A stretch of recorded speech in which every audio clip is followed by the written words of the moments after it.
comprei dessa bala pro meu filho, que é uma delícia. Assim ele me falou, né? Aí eu vou experimentar junto com ele, ó. Rock Shock, sabe o que quer dizer? Não sei. O que quer dizer Rock Shock? Rock é pedra. Choque Pedra de choque?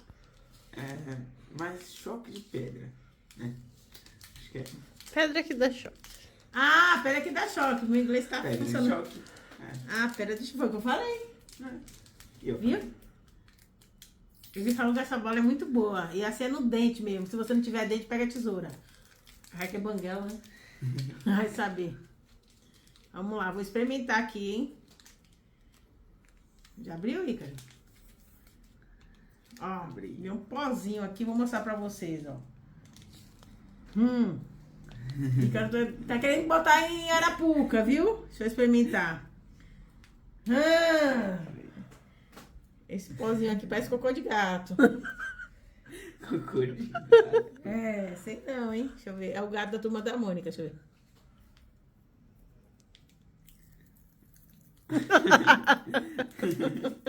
Você tá escutando barulho? Tô. Pra aumentar um pouquinho. É uma sensação estranha. Eu não gosto dessa bala, não.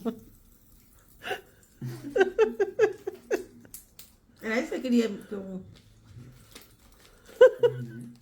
A cara dele.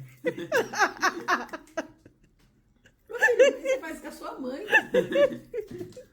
Quer experimentar? Tá, dá pra Não, não. experimentar.